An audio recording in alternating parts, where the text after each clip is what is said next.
What's up, guys? Welcome back to The Right Side. Today I want to introduce the second conversation on the channel, this time with William Walker. If you guys enjoyed the video, be sure to hit the like button, and if you don't mind and you want to support and help the channel grow, click subscribe and ring the bell. With that said, let's get into the conversation.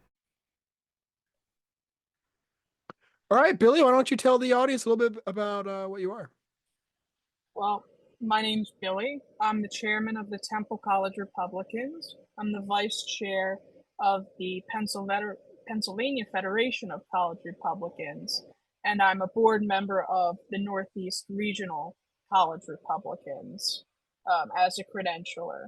Mhm. Um, Basically, what I do is it's my job to run the college Republican chapters across the Northeast, not just at Temple, not just in the state, but the entire Northeast in planning events, how we can expand chapters. I specifically deal with certifying elections and chapters, authentications, um, stuff like that.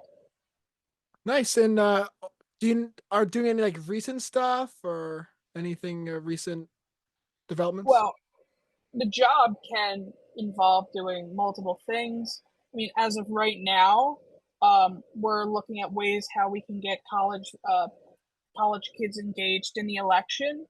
We're looking at strategies for how every college's chapter can do things like tabling, phone calling, weekly door knocks, stuff like that, Hmm.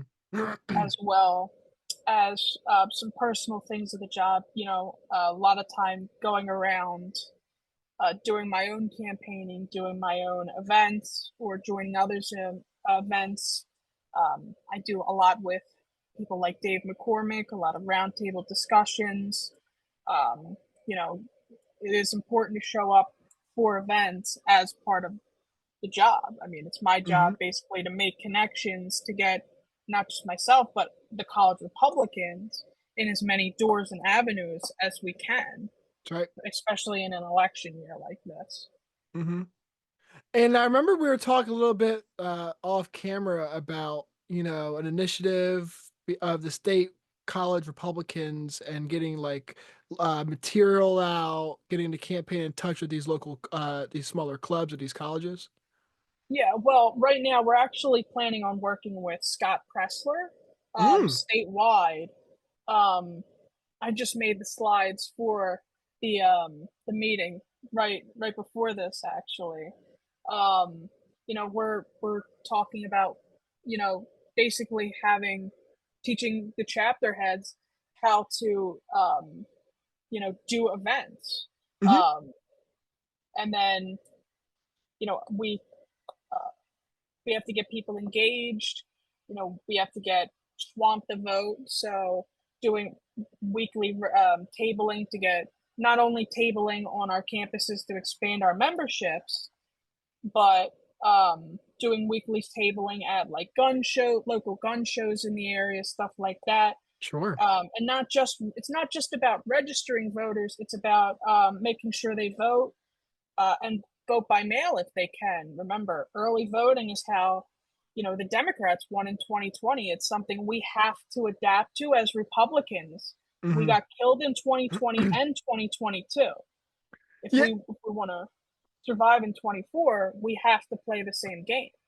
Yeah, it's really interesting because one thing I've kind of noticed that conservatives have done for a while is, the left has always played by a certain kind of way, and it's not always the most moral or ethical way, but they do it and they win with it. But conservatives have always kind of been like, we shouldn't stoop to their level. We should, stick to what is good, what is right, what we know, what we should do, even if that comes at the cost of literally losing for decades on culture issues, elections, the whole nine yards. And it was interesting to see how Trump lost 2020 largely because of the mail-ins and with the ballot, all the ballot shit that was going on. And now he's kind of learned the lesson of sometimes you have to play the system at its own game in order to win in the system. And then once you're in it, you can change the laws. But if you're not in there, you can't do anything. Yeah, well, I mean that's absolutely correct. I mean, if you want to beat them, you have to beat them at their own game. That's right. If you want to end mail-in ballots, you have to have more Republicans vote by mail, and then That's all right. of a sudden That's right. it'll go away, and That's right. that's how it is. Which That's is that. why it's. I mean, I said for a long time, Trump keeps talking about how evil they are, but really, what he should be talking about is encouraging his voters to do it. Because I mean, everybody, somebody's kids get sick on election day. They can't go out and vote. Or in Nevada, a crucial Senate race, there was a snowstorm, and the amount of people who were voting went Yeah. down, and all of a sudden, all the Democrats who voted early, all their shit Yep. was already in. That's But right. That's right. Republicans who were waiting till election day, a lot of them didn't go out because of the snowstorm. And Adam Laxalt lost by less than, I believe, 6,000 votes, less than half a percentage. Hmm. Had Republicans voted early, I'm I sure he remember would have that. easily won. I remember that. And that's why the best thing Trump could have done is just tell him. I mean, as doing door knocking and stuff, I met so many people who said, "Yeah, I always vote for Republican, but I had COVID, and that's why I couldn't go out and vote Hmm. for Dr. Oz, or and then we signed her up for a mail-in ballot, and we Right. said now they're going to send it to your house. So if you're sick, all you got to do is walk down the street and put it in the drop box. Yeah, one of the things early on when because people kind of forget how early Trump announced his campaign this time around. He started it like in 2022, like almost like right after the midterms. He kind of announced it, and I remember early on, I was like, he was talking about all the fraud, all the things about how this election at the time was going to be like all kinds of messed up and all. And my biggest criticism was you know, you can say whatever you want about the elections and the state of how secure they are, whatever. But if you're not offering something different than what you offered in 2020, then why should we expect anything different? I think that his messaging around too big to rig, I think is perfect. I think that's exactly what you need to do. You need to take the system's failures, take the system's bugs, openly recognize them, acknowledge them, and then to kind of co-opt them as your own message. I think it's brilliant. I think it's really what's going to kind of help secure the election. I mean, yeah, I, if you want to win the election, you have to have more people vote. I mean, that's That's in that's your that's the swing name of the game. states. That's it. It's a numbers game. And there's no doubt Trump has the numbers to win it. He's just got to get everyone out. And the best way to get everyone out and make sure everyone's voting is if they vote early. Hmm. That's the Democrats did it in 2020. Yeah, They got more voters. Joe Biden got more voters in 2020 than Obama did. and it's funny because the early voting really helped someone like John Fetterman in 2022, where everyone voted beforehand before any of the debates happened. No one really knew how bad Fetterman was regarding speech until the debate. The debate happens. Everyone's like, "Wow, he's really not good." But at that point, so many people had already voted. Yeah, or I mean, early voting had already started a month before that. Exactly And right. this is the problem with early voting. And now I think that early voting is okay, but I think September early voting is, becomes a problem. I mean, you need to have enough time, I think, to do debates, wait for an Yeah. October surprise before you can start early voting. Um, and I believe Pennsylvania starts, and this is, I think, it's not an I know. I think it starts September 16th. Okay. Um, and none of the, I mean, I can't imagine that Casey and McCormick are going to have a debate by then. There's, I believe, No. still two more debates after that with Trump and Kamala. Only the September 10th debate will have happened between then. If a bunch of people vote on the 16th, they're missing out on a lot of debates between the Yep. Senate and between the presidential that could change their vote. they're missing That's out on exactly an right. October surprise. I mean, That's think exactly about right. how many people had voted before the Hunter Biden laptop scandal Oh my came out. God. I mean, the Hunter Biden, I mean, you look at things, October It's surprises like unbelievable. that, they could have absolutely swing the election. Independence, Absolutely. I mean, If you want to talk you ha- about anything regarding election fraud, Trump can go into all the courts he wants to with Rudy Giuliani, but the biggest thing he should have and still could point to regarding any kind of fraud or interference in the 2020 election was the Hunter Biden laptop. I mean, there was a poll where I think it was 16%, 1 in 6 people who voted Democrat would have swapped their vote towards Trump if they knew about the laptop. That would have flipped the entire election. yeah, I mean, regardless of, what your opinion on is on election interference, whether you think it was stolen or not, um, you know, I think we can all agree that the media does have an anti-Republican bias, and they absolutely interfere when they, you know, do stuff like that, or like the headlines. I mean, there Mm-hmm. there was when Trump announced no tax on tips, the Oh, with headline was Kamala. it will Yeah, cost 500 billion dollars the that's federal right. government over 10 years. And then This is in right. Kamala, they don't mention anything like that. I Nope. mean, that they It's can all hilarious. offer the same things, and the headlines would be so skewed. It's hilarious, and it's hilarious. And did you watch that Stephen Colbert clip with Caitlin Collins?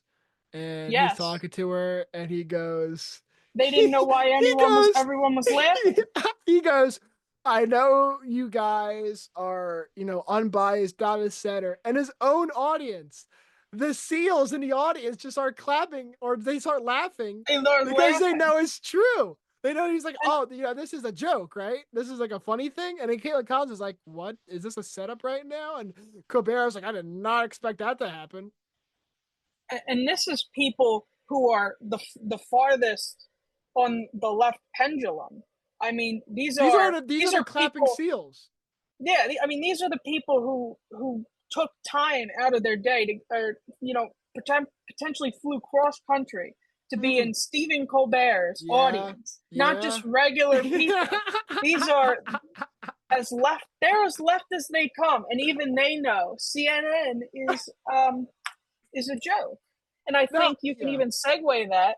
I mean, they Fox News, you could say, is biased news, right, right. but Mm. if Trump goes on CNN, I think Kamala should go on Fox.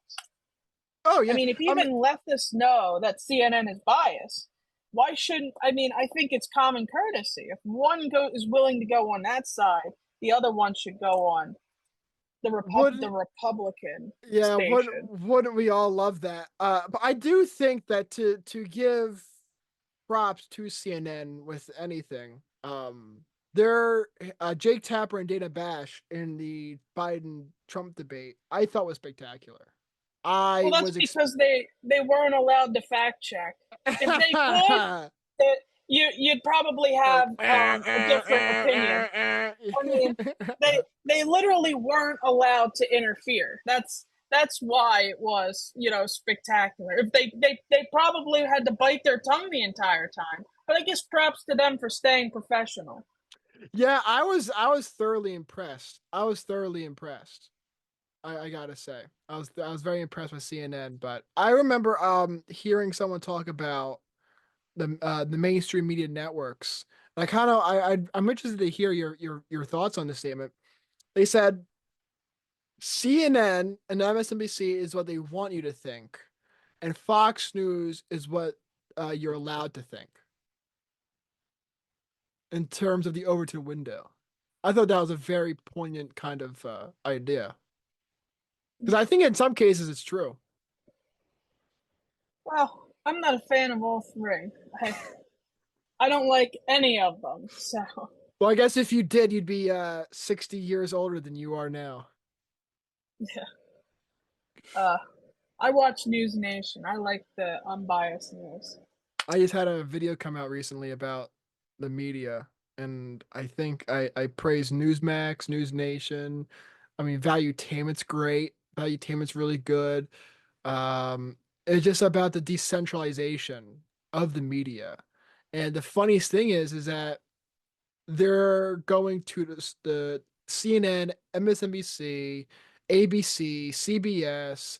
They're all going into the slaughter, kicking and screaming because they know their fate is sealed. It's done. It's over. And I think that the final nail in the coffin for a lot of people was the Trump Biden debate. I think that if when you really kind of understand the fact, for the first 3 years of the Biden administration, you see the Biden administration and all the media networks, the left wing media networks, holding hands and skimming through the wheat fields, skimming through the daisies in the field, and then the DNC just pulls them right into the fucking guillotine on June 27th. I mean, they have them just propping up Biden and his mental state the whole time, lying to everyone, and then at least the DNC has the culpability of being like, well, we can switch them, right? Well, we were wrong. What is the media gonna do? The media goes out there and goes, well, fuck, I guess he wasn't all there. Oh well, it's like, boom, the robe is off, the mask is off. Well, it's hard to hide it when it's live on air and uninterrupted. You can't do a cutaway. You can't No, clip it. I no, mean, everyone saw what they saw. I it was mean, unbelievable. cat's out of the bag. I mean, I have to imagine that they had that debate that early to see if Biden could handle it. And I mean, Yeah. props to them that they were able to. I think that was their strategy. Oh, Um, 100%. 100%. It was a coup. It was the most strategic coup I've ever seen in my entire life. It was beautiful. It was beautiful. The way the DNC stifled all the competitors through the primary system was perfect. They kept RFK really quiet. They forced him out of the party. Um and then they waited until the primaries are over and then they scheduled the debate in June. Who has a presidential debate in June? It's unbelievable. Who I does mean, that? nowadays September is considered early for a presidential It or for is. any type of debate, not just a presidential. It's September is considered unbelievable. early. June is insane. I mean, I was looking up the debate days for the Senate races across all the states, Right? like the Wisconsin one, the Michigan one, the Nevada one. They're all mid October. I mean, I think that's too late, quite frankly, because early voting already starts. But I mean, I guess it's better than Democrats just refusing to debate like they did in 2022. So I Yeah. guess, um, the basement dwellers, the people who don't campaign and they just use their $100 million big corporation checks to demolish the airways. And it's a good strategy Yeah. um, if you can afford it, which it seems that every Democrat senator can, every Republican senator can. Hmm. But I think really it should be a requirement to debate. Oh my Um, God, absolutely. if your race is under 15 points, you should do the Yeah. honorable thing and debate. I'm not saying like you have to debate if you're in Nebraska, but if polling shows it's under 15 points, it, even if you know you're going to win, I think even though we are completely different, it's the common courtesy of your opponent to debate them. I think. No, it's not even a courtesy to the opponent, it's a courtesy to the people. Yes. If a race is that close, it's clear that, there are certain things that could shift from here to there and those things should be investigated, and fleshed out. And not doing so would be very monopolistic in a sense, electorally. Yeah. Well, I think voters. If a voter is in a close election or even Mhm. a moderately close election, they should have the right to see both of their candidates on the same stage. Right, right. And say what you want about Trump, but it shows great strength for him to accept a debate with ABC, who he's currently in litigation with, but Yeah. Harris not accept a Fox News debate with Brett Baer and What Martha McCallum. what do you think is going to happen with that whole situation? What do you think is going to happen with the Biden with Harris's campaign? How is she going to message things? I It, it, actually I actually just sorry to cut you off, but I was I was listening to a video earlier today, I think, and they it was Walls and Harris talking on like a podcast. I don't know, but Walls was just talking about how white he was and how like he eats tacos with like only meat and cheese, as if he's trying to like really appeal to like bland square white guys. And I was like, that is the most yeah, interesting I thought that angle. was definitely interesting. The party who's offended by everything isn't afraid to make fun of white people, and you see that a lot. I mean, he said white guy tacos, and she said, "What is that? Right. Tuna Yeah, yeah, and yeah, yeah. There you mayonnaise?" go. Yeah, yeah, yeah, yeah. I am a certified, I think, white guy. Maybe Ah, not. Well, I'll I let don't you know know. when I might be as well. I'll let you know when the DNA test comes through. Um, It might be that 1% sub-Saharan African.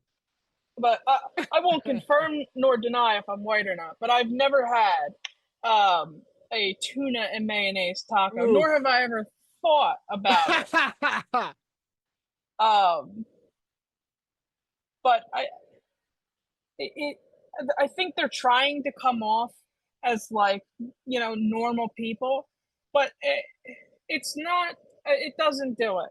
At least in my opinion. I didn't think it was funny. I thought it was slightly offensive.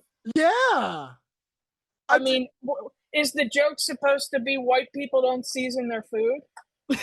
I I mean, know I don't, but one of the most if you did it in opposite race, though, I mean, if Donald Trump said, yes, yeah, you yeah, yeah, know, yeah. made Like a stereotypical comment about a person of color eating something, then he would have been raked through the coals on every media oh my channel, and he would have been gosh, called a racist. I mean, he doesn't even say racist things, and they say that it's racist, like the "find people on both sides" hoax that's been right? fact checked, and Biden repeated it even last night. So they'll call him racist for anything, even if That's right. they have to take it out of context. I remember though, you know what? If Walls is going to continue saying all these ridiculous stuff throughout the rest of the election cycle, I love the guy because one of the things he said at the very first kind of like his like inaugural or whatever thing where they introduced him as VP, he goes when talking about JD Vance, he goes, JD Vance, just like all other Midwesterners I know, went to Yale. And I was like, I kind of get the sense of where I think you're coming from, but man, that sounds quite elitist from you. As if people from like Appalachia and the Midwest can't do better for themselves. They can't advance and cross different, climb the classes and all of it. It was just like, wow. Well, I think that's one of the biggest thing that separates Republicans and Democrats. Democrats are the party of big government. They want everyone to be reliant on the government. They want everyone in Appalachia to be reliant on government food stamps and poor. That the scariest words in the English language are "I'm from the government and I'm And here I'm to here help." to help. I mean, JD Vance and Republicans, I mean, across the aisle, I mean, both Trump, I mean, even before that, Mitt Romney have always offered, you know, an opportunity, wanting to give everyone the opportunity to live the American dream, to not be government reliant. We're the party of small government because we want people to be able to take care of their own families, not Right. have the government take care of their That's families. right. We think people in Appalachia, if they work hard, they should be able to go to Yale. not they should be subjugated to just living an impoverished life with the help of the relying on the government. And that's Mhm. really the difference between Republicans and Democrats. And they hate JD Vance because he overcame the odds and is living the American dream right And now. he's a vet too, and there's a lot of valor issues with walls and everything like that, which is gonna be very interesting to see on the debate stage. Oh, I cannot wait for that VP debate. If Vance is gonna rip that man apart. Well, I mean, regardless, if JD Vance was the one who had committed stolen valor, it would never be off the TVs. Nope. It would be on every channel every second. Mm-hmm. And that's one of the things. I mean, you know, they talk about how weird JD Vance is, That's but right. That's right. That's right. I think lying about your military service is weird. I think actually going and fighting in the war and not ducking, that doesn't make you weird. I think that makes you an American patriot. Right, yeah. I think that makes you someone who deserves to I lead this just country. I just think it's so funny, the whole weird comment, because they've been calling these guys Hitler, threat to democracies for years. And then July 13th happens. And then they're like, fuck, all right, well, we can't do that anymore. Okay. People don't know how to handle things. So they go into this boardroom and they're like, all right, guys, we didn't do like insults. What do you guys think? So it goes, weird. They're like, that, yes, I love that. Let's go from Hitler Yeah. to weird. Well, what I consider weird is things like vasectomy buses Oh outside my of the God. DNC. I consider tampons in the fifth grade boys' bathroom Bathroom. weird. I consider that weird Uh, as yep. I don't consider JD Vance to be weird. What, he's a family man? I mean, he jokes. I mean, I actually consider him to be a normal person, someone who can smile, someone who can laugh, but someone who can also stand up for himself and for others, as he's shown in the debates with Tim Ryan when he completely called out Tim Ryan for all of his lies, and he stand up for us by fighting in a war. Mm-hmm. Mm-hmm. I mean, this is a guy who, say what you want about him. He is a strong person. Very much so. Very much so. And uh yeah. It's all crazy. And I did you have you watched him on any of the major like podcast stuff? I have Vance? not. Vance had a thing on the Full Send podcast, and it was perfection. It was humanization 101 for politics.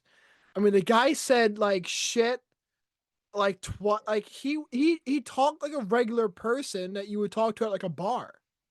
He had like bar type of language. And he didn't like go into like the rehearsed phrases that people go through when they're asked certain questions. Like whenever like Hillary Clinton, for example, goes on to or I think it was a Breakfast Club, she goes, "Yeah, I always have hot sauce in my purse." And those weird things like, "Oh, you're trying to pander too much." Well, And JD Vance is like, yeah, one of the weirdest things about the Secret Service is that they're there with you all the time. And so when I'm walking my dog and my dog takes a shit, I look at the Secret Service and like, are you gonna do this for me too? That's what he said on the podcast. I was like, that's funny. That's good. yeah. Well, I mean, JD Vance isn't changing who he is because he's running for vice president.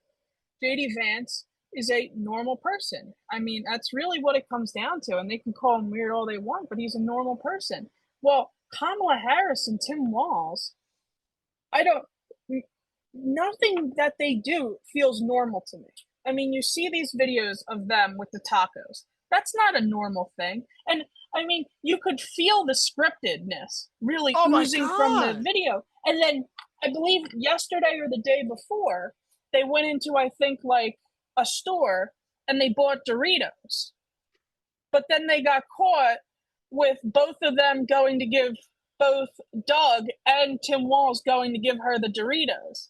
So everything that they were doing, down to buying Doritos, was scripted when they went in there. And then they kicked every customer out of a store They to don't go in know. and They record their own stuff. they don't know how to be real. They don't Yeah. know. They've been acting their entire adult life. And when they're told, like, okay, for 30 seconds, be a regular person. They're like, okay, but like, what's the script? It's like, no script. You just go in there and you just be a regular human. They're like, error 404. We do not They're, compute. they're trying to humanize themselves, and it all comes off as disingenuous. I mean, it really, How any many person who watches it sees that it's not done in good faith. and nothing makes me cringe more than when they go to like the South and every single Democrat that goes down south always adopts a Southern accent. Oh yes, Have you been hearing my those like favorite was Hillary Clinton. Hillary Clinton? Yeah, I don't feel no ways tired. I mean, it's so insulting. Just be who you're gonna be, and It just be who and you're gonna be. they hate JD Vance because he's just his own person. He's just a guy, and they're Listen, like, JD watch. Vance wasn't my first pick for vice presidency. He He wasn't wasn't my even first my pick third. either. He wasn't even my third. Well, we know who yours was, and I don't. He's further down the list of JD Vance. But I can commend JD Vance as someone Vivek. who's lived the American dream, someone who has overcome the odds to get where he is today. Mhm. Going to Yale, when he says he went to Yale, I consider that so, that is extremely impressive, knowing his background. The fact that someone like that could get The into Yale, Yale Law School. Yale Law School, is what gives me hope for this country. I want every kid from a poor and impoverished background to have that kind of Well, ability. Billy, poor kids are just as smart and talented as white kids. Yeah, and I mean, I think that's why it was important for the Supreme Court to overturn affirmative action. I think, I mean, affirmative action really says that only black kids Yeah. are poor and impoverished and need help. Look at JD Vance. I mean, poor, impoverished kid who From had an addict Appalachia. mother from one of the poorest counties in Ohio, and Yeah. I mean, you could probably even in the country. Um, you know, and I think I find it so insulting that basically Democrats say, people of color need the help because they can only be poor and not have It's access very to resources. infantilizing. It's very infantilizing. So, I mean, if you take a black kid and a white kid, grew up in the same impoverished neighborhood, went to the same schools, had, the same everything, and that white kid had slightly better grades, the black kid would be chosen over the white kid because he would be seen as someone who struggled more, even if they had the exact same struggles faced. That's right. And that's That's right. really not judging by the contents of one character, it's judging by the color of their skin. Republicans want equality. Democrats want equity. There's a reason Republicans were the ones who freed the slaves, fought for civil rights, and ended affirmative action. We want That's right. everyone to have an equal opportunity in this country. Democrats don't want that. Mm-mm. And affirmative action really even further says it. I find it so insulting and so sickening that Democrats essentially think that, black kids are too stupid to do it on their own. It's hilarious to me how the Democrats, their efforts to try to come off as relatable to minorities is so inherently like racist in its own right. When you go from Joe Biden saying, "If you don't vote for me, you're not black," Joe Biden saying stuff about the busing and racial jungles, and you hear Joe Biden call Obama the first mainstream black politician who is bright, articulate, and clean. I mean, it's unbelievable when they try to when they try and be like, oh, we're just the common man's party. We are the party of progress, and then they say this stuff, and you're like, it's still in them. You could take, yeah, it's crazy. I agree. It's unbelievable. It really is. But I do know that Pennsylvania is a very pivotal state in this election, and Absolutely. It could and decide it. I'm very I'm very glad that Harris picked Walz instead of Shapiro. Because I think that if Yes. she picks Shapiro, PA's done. Well, I mean, the effects of the vice president, are something that people, have long debated. But I Hmm. mean, you have to even say, if the VP gave half a point swing in a state like Pennsylvania, that could swing the election. That's the whole thing. I mean, Yeah. I mean, Josh Shapiro's approval rating is the highest in the state. I mean, I think he has over 60% I approval think rating that's in almost true. every poll. Yep. I probably closer to 65 than 60. Hmm. Um, He's even wildly I'd popular. say, He's wildly popular. Shapiro is a pretty good governor. I mean, maybe it's from having 8 years of Tom Wolf, but Shapiro isn't that bad. He's dealing with a split Congress as well, or legislature, state legislature, Is that Congress not technically? But Congress, or the state Congress, you the could state, say, yeah, which yeah, is yeah, the state the, Congress. the legislature, Right. um, which is tough enough on its own, having to try and negotiate with both sides. I mean, he's had to negotiate with his own party even to get some of his legislation. I mean, you don't see many Democrats in their first inaugural address, budget address, talk about lowering the corporate tax rate. I mean, that's something you don't see. Mm-mm. So he not only has to work with Republicans, he has to work with Democrats. And I mean, Shapiro has had a couple failures, especially with vetoing, line choice vetoing the school choice initiative that he promised as one of his campaign promises. Mm-hmm. Mm-hmm. But I mean, he I, to to work with a split legislature, and especially a split legislature when your own party doesn't even want to pass your agenda, it's not easy. So, I mean, you have to give him props. But I mean, the biggest thing with Shapiro is when you look at him, he's very clean. I Well, mean, watch it, Joe. Watch it, Joe. his suit is pristine, collar Yeah. sharp. I mean, he looks good when he speaks. And when he stands at the podium, he's like a modern day JFK talking. He's someone who even, I think both Republicans and Democrats can agree. He's a good speaker. I mean, he's knocked it out of the park with the Philly Bridge collapse. He had a great speech after Mm-hmm. the Trump assassination.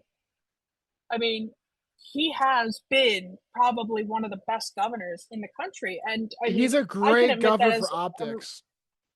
yes, he's like a he reminds me of, well, first of all, he reminds me of Gavin Newsom. He Ooh, boo. well, in the way he's kind of like a Devin silver Newscomb. fox. I You wouldn't trust him, and this is what Fetterman said, Mm-hmm. um, which I correlate with Gavin Newsom. He said Fetterman said Shapiro is someone who's has too many ambitions to be vice president. And Yeah. Yeah. ambitions over everyone, Sure. and he'll pretty much do anything to get those ambitions, and that's one of the things that held him back from being the vice president. And that kind of reminds me of Gavin Newsom. He's someone who we all know he wants to be president. Only Shapiro actually, I think, has a list of accomplishments he could probably run on that Newsom Yeah, doesn't have. it's going to be hard for Newsom to run on anything other than being a California liberal. Well, I mean, that's what Kamala Harris is running on right now. Oh yeah, it's gonna work out really well for her. But yeah, it's so fascinating because Josh Shapiro would have moderated the ticket and basically went from a Trump leaning state to a Harris leaning state overnight. Overnight, McCormick's race in PA gets a lot harder to win for McCormick. And it makes the road to 270 look a lot better for her. But Well, she I goes, think well, I think you can argue that for both Trump and Harris. I mean, Trump had someone like Glenn Youngkin who could have moderated the ticket.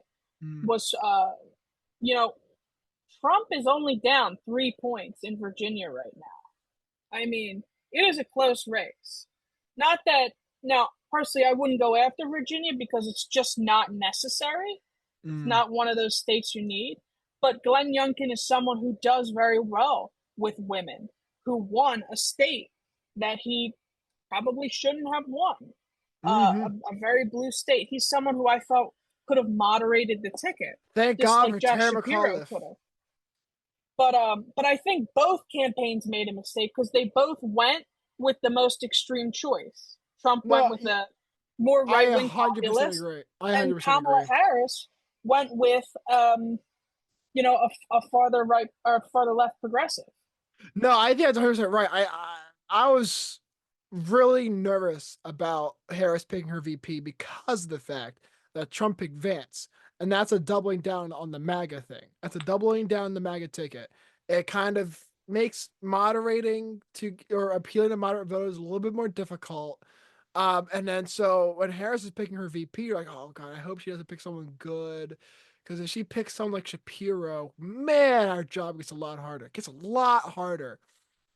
And then she picks Walls, and you're like, woo! Wow, he dodged a That bullet with that you one.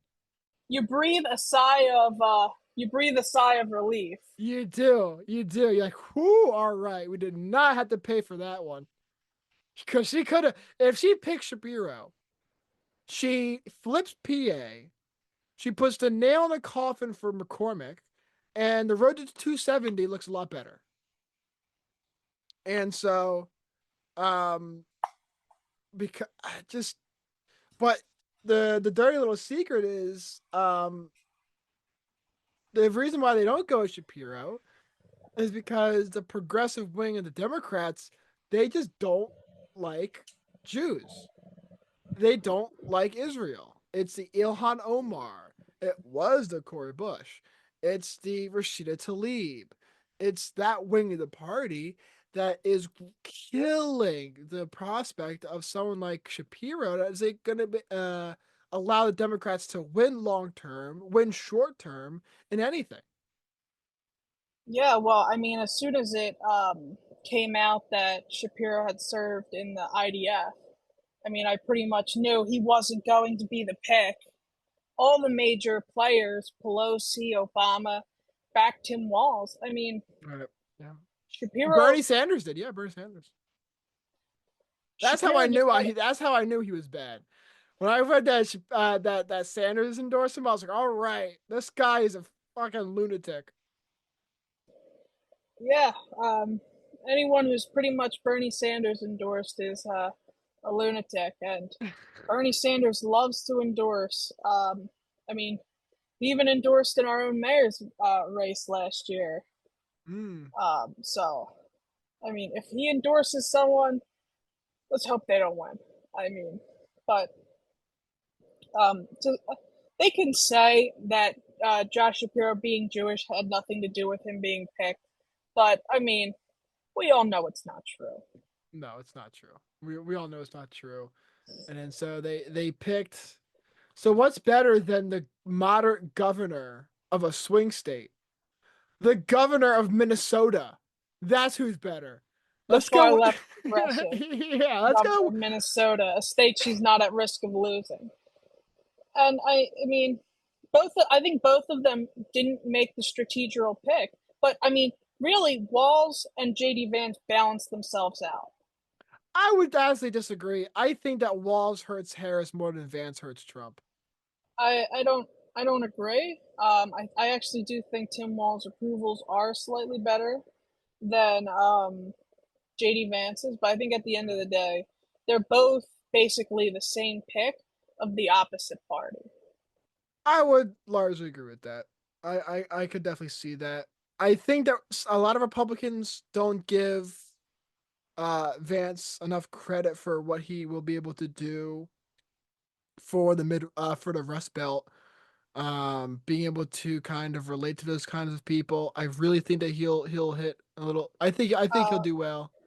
I would disagree with that only because any voter who JD Vance would appeal to already are crawl over broken glass to vote for Donald Trump supporters. Maybe, but I don't know. I think JD Vance has no electoral appeal. I think everyone who JD Vance could appeal to is already voting. Do you think he appeals Um, to young voters better than Youngkin would? no, Okay, all right. Definitely but I disagree do there, think but I don't think at the end of the day, I don't think there's anyone who, any young voters or any rural voters who really wouldn't vote for Trump unless JD Vance was on the ticket. But I think there's a lot of a lot of true. moderates who could bite their tongue for Glenn Youngkin, Sure. Hmm. especially the Nikki Haley Republicans. I mean, Oh love man. them or hate them, they are a part of the GOP, and she did pull in a large percent of votes in those primaries, enough to sway the election. So, you know, vice presidential tickets are supposed to be about balancing the ticket, and I think Yeah. Glenn Youngkin was the person to balance the ticket. I think he won a state that's a safe Democrat stronghold. He won he did very well with women. He's extremely popular. He's got high approval ratings. In a poll that just came out today, he had higher approval ratings than Tim Kaine, the former governor and long-term senator who was Hillary Clinton's VP. That's right. So he's extremely popular. He's moderate. I think he was a big tent person. I think he's someone who doesn't Mhm. offend the Trump base, but can appeal to the moderate Doesn't base. alienate them, yeah. And I think he's definitely someone who people who don't like Trump could say, "I'll vote for him just so I can have Glenn Youngkin be the nominee in 4 years." All right, Bill. Before we head off, before we get out of here, two things. One, what do Republicans have to do to win? And two, how do you think everything shakes out? Well, I think if Republicans want to win, they got to get out and vote.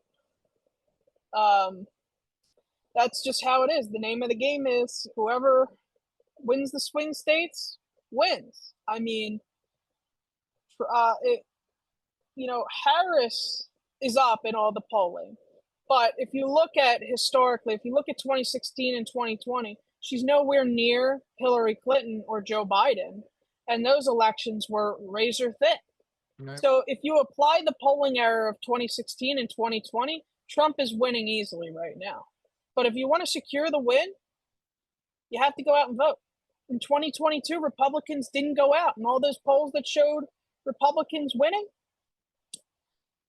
they didn't happen. We got slaughtered. In 2016, nobody thought Trump could win. So the Democrat base didn't go out. The Republicans did, and Trump pulled up one of the biggest upsets in electoral history. 2024, if you want to stop radical Kamala Harris from becoming president, you have to vote like your life depends on it. If you don't want to live in a country where the federal government controls prices, Hmm. then you have to get out and vote. If I mean, you have to vote early. You have to bank your vote. Don't be afraid to use mail-in ballots if you have to. Get any way to vote. Voting early is so great because if something happens last second, your vote's already in there. Something happens on election day, your vote's already in there. Human error exists. Tragedies strike out of nowhere. It's better to be prepared, and you never know what could happen one day. And after the line's closed, the line is closed. But if something happens when you're voting early, you can come back tomorrow. So, and with that, make sure other people are voting. Trump Force 47 is so great because part of the job is you maintain contact with your voters until they've voted. You remind them to vote early. You keep up with them until you know they've voted. Mm. So everyone has to bank their vote. Everyone has to, make sure everyone you know is voting. And don't be afraid to campaign. Knock doors, set up tables, register voters. I mean, Scott Presler is a miracle worker. He's flipping counties one by one Republican. And let's be honest, Scott Presler's not doing anything special. He doesn't have some secret sauce. He's just going to events and registering voters. Any one of us can be Scott Presler. We just have to have the drive for it. So we got to get out and we got to campaign. And if we do, I have no doubt we can win this election. How does November shake out, Bill? Well, I know it's August, but we'll have to see. I always say election season doesn't start till mid-September. You can never truly get a grasp on what the standing of the election is until mid-September. So I think right now, honest to God, I truly think it's anyone's game.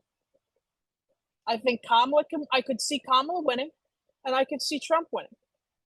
But what happens in mid-September and October is going to dictate what happens in November. But I think right now, Kamala Harris has narrowed the gap that Joe Biden left behind. She's filled the hole. And I think if Joe Biden was still the nominee, no matter what happened in September and October, he was done.